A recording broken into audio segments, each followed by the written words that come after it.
Welcome back to the channel, guys. If you're wondering why my bench is a complete mess, it's because I'm trying to do a upgrade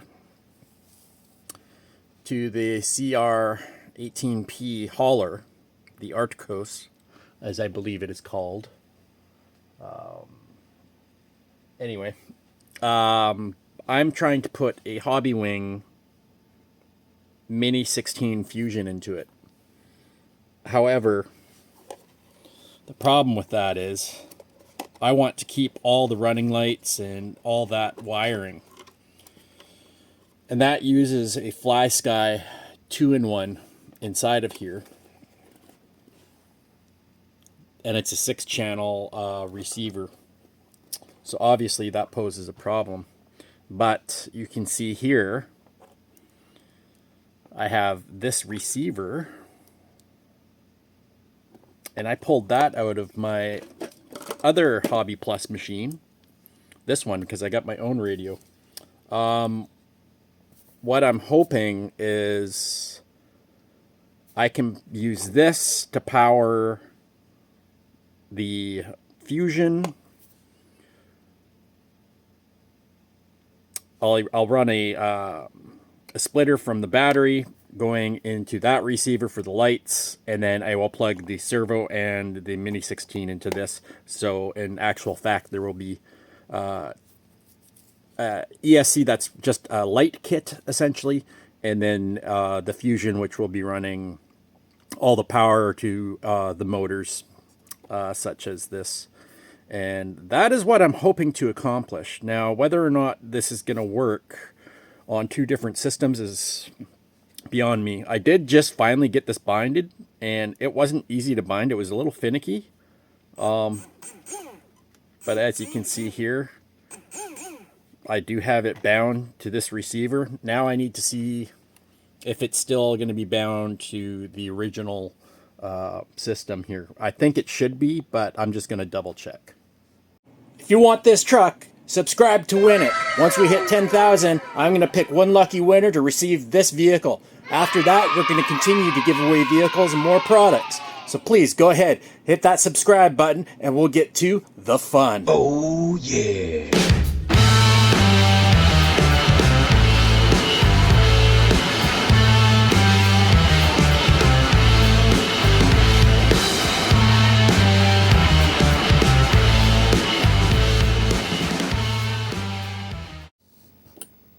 So in fact it is, as you can see, I got turning on this and on here, which means it's running into this receiver. So excellent. We have dual ESC power. It's going to be a mess, but that's okay. I'm totally fine with that. We have a very large cab here, so that'll fix that whole thing. So we can go ahead and try and get the Fusion fitted for or mounting into this transmission. Hopefully we can get that to go through without too much of an issue. Might have an issue, who knows. We're gonna find out. The other thing is, let me just turn all this stuff off now that I've got that all figured out.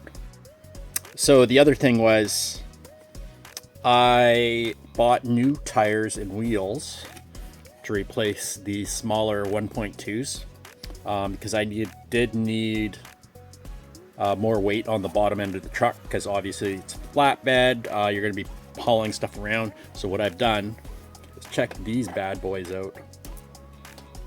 So here we've got, take the phone down here, we've got some nice Injora brass wheels, very nice black, and then we have 2 sets of DJCRAWLER with the inserts. So I punctured holes in all these. They're all vented, and we've got the blue inserts inside of these. I probably could have done with the purple ones because they're a little bit more heavy duty, but whatever. So thanks to DJCRAWLER for sending me another set of those, and we're going to put those on to the Arcos, and we're going to have a full set of matching tires and wheels. I did have to buy 3 sets of 4 of the Injora. I bought 3 sets of 4 just because it was a better deal. I did have to get 2 just to get on the truck, which means I'm going to end up with an extra 2 for some reason. So I might have a Calico Cat truck at some point here, but we'll see.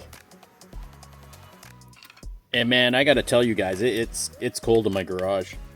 I just realized that my electric fireplace, the heater on it stopped. So now I got a fire with no heat. Hooray! Oh, so lame. So I'm gonna have to go out and buy a new heater of sorts.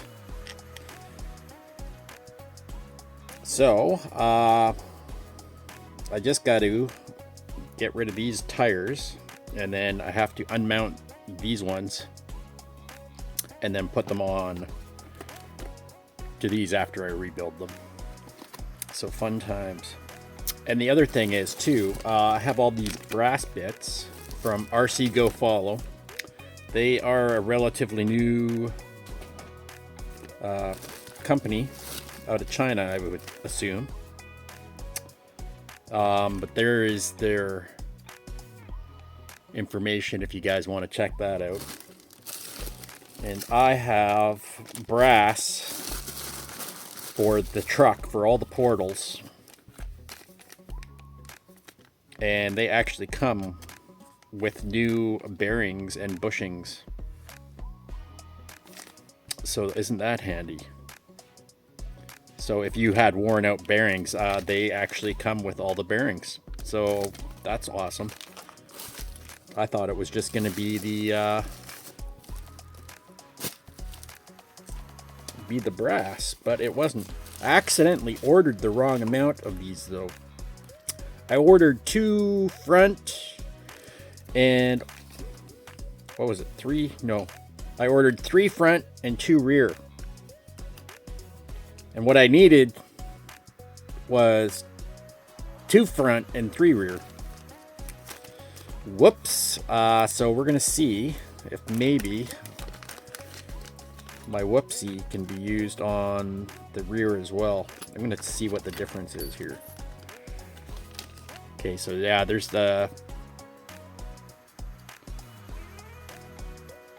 is a difference, but I don't think it's gonna matter for the rear, just because I think it's just cut for the arm. The rest I think should fit, maybe. I don't know, let's find out.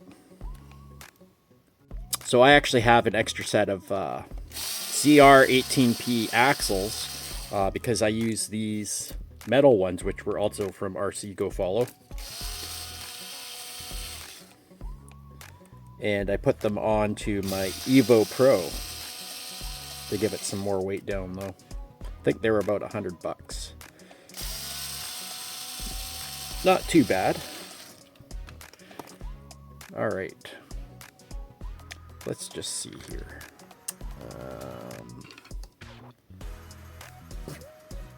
Yeah. I think we got just a bit different lip on there. There's a little bit of a ridge on here, and I think that might cause issues.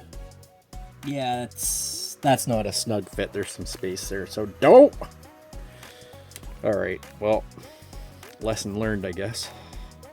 See, Arcos has looks like the same type of axle spacers that the whatchamacallit has. Oh, so see, these are brass. These are brass bushings here, and this came with actual. Oh, well, whatever. I'll keep those for later. I'm not gonna change all that stuff over right now. I mean, it doesn't really matter. There we go, locked into place. So a few brass upgrades.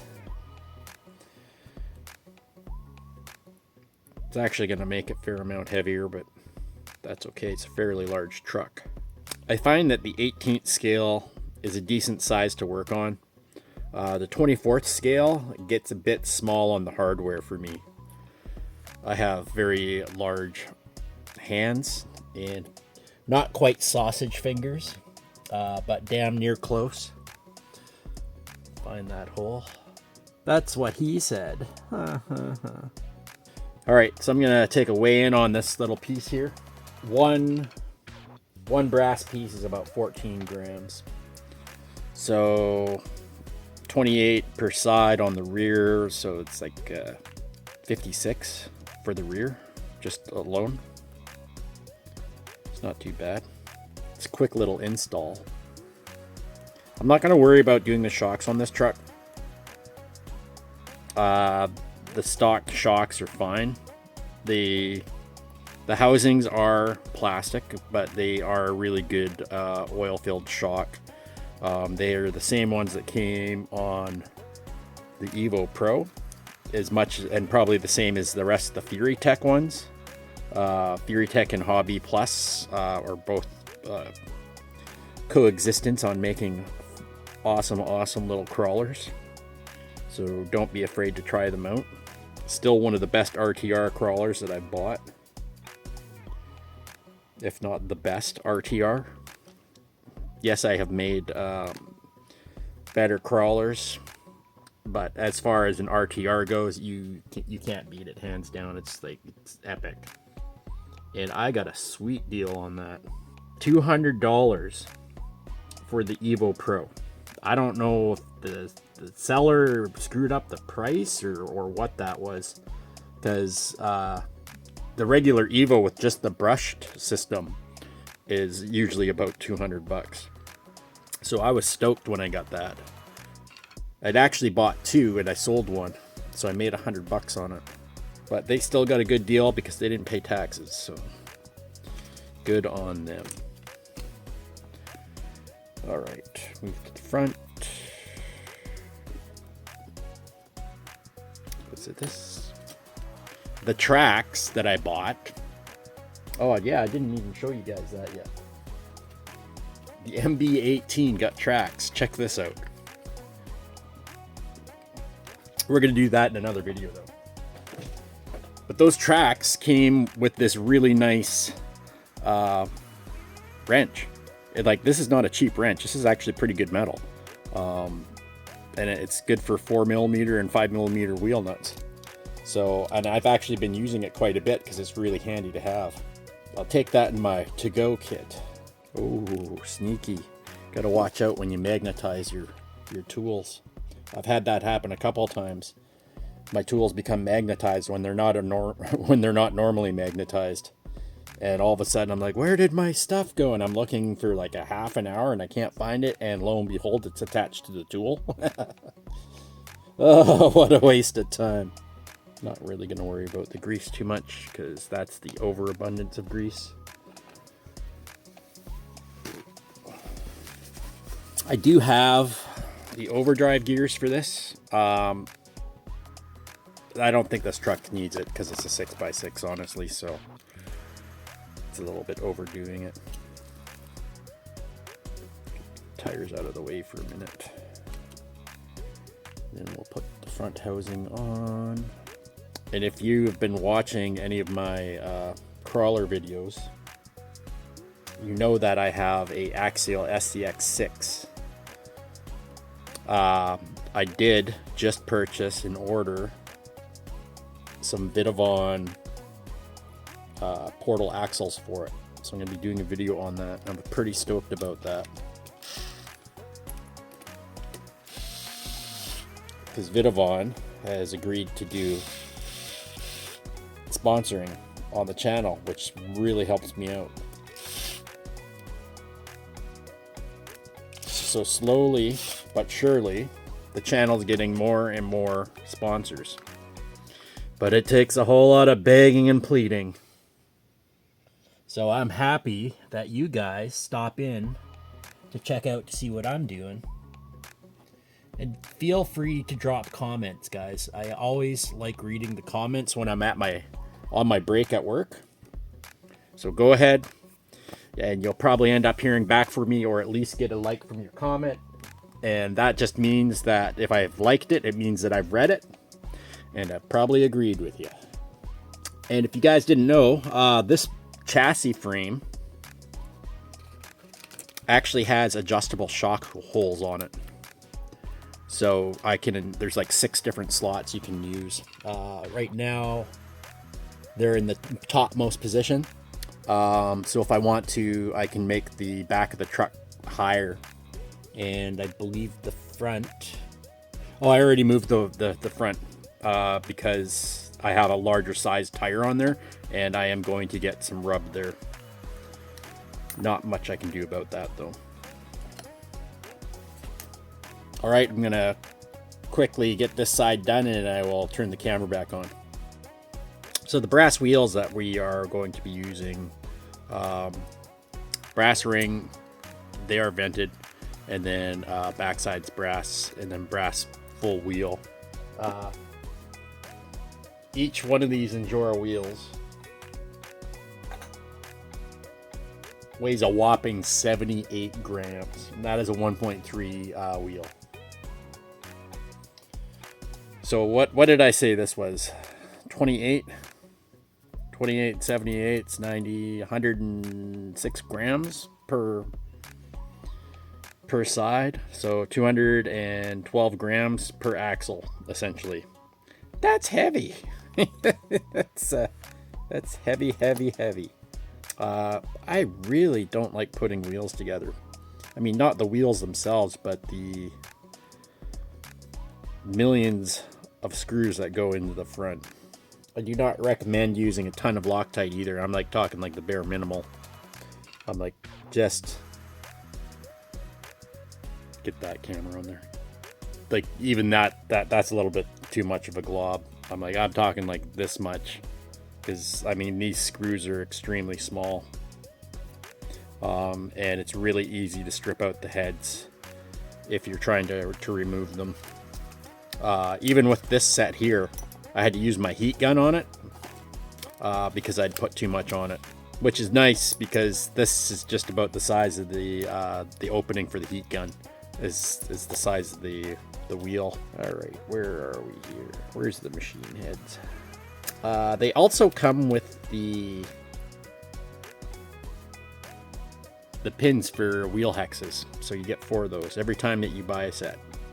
And as per normal with the Injora wheels, you get quality hardware, which is nice, not cheap aluminum or whatever some companies used. I have used various amount of products for wheels, and some of them the screws were aluminum, and even trying to put them together with this, I have broken the screw. Not too happy about that, because once you break it in the wheel, it's pretty much impossible to get out without actually wrecking the wheel. Injora is still one of those companies that I'm hunting down. They told me I need, on average, 1,000 views per video I make, not including shorts. So that's why it's so important for you guys to like and subscribe and all that. So please do that. Like, subscribe.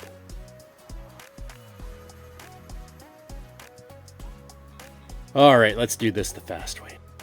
All right, so you can see here we've now got the wheels and tires on, and the wheels just creep past the side here. So those are beefy tires. Those are a 72 millimeter tire. That's how high they are. I believe they're also about 27 wide. Let's see here. Yeah, about 27 wide. So this truck has some weight to it now. She's a hefty girl. I like it. And that's going to be perfect for when... Does this thing fit on it? Widen that out. Oh, oh my goodness, look at that. The track mobile is on there. The nice thing about that is that's not going to really want to slip around that much because it's on tracks. Right on. Well, guys, it looks like this is going to take a little bit longer than I thought. I don't have enough time this evening to finish the video, and the video is starting to get a little bit long, so I'm going to make it a 2-parter. Yes, I know, that sucks. but I need to rip apart the Arctos and take the motor out and figure out what size that pinion is in it. I've been looking online and I can't find anything online that tells me what it is without actually doing it. So that's what we're going to be doing. So we got the radios and electronics all figured out. The rest is just literally getting the Fusion ready and installed into the truck, assuming that it fits. It should fit. There's nothing blocking behind it for the extra length, and I'm pretty sure that the size of the can that's in there right now is already a 370, so should be pretty straightforward other than the pinion and the shaft. So probably same issues we had with the TRX-4M. But that's it. On another update here, we managed to secure a sponsor with Vidavon. So you're going to be seeing more parts from them, which is great because I'm a big fan of them. Especially like my SCX6. Yeah, it's just amazing. Anyway, until next time!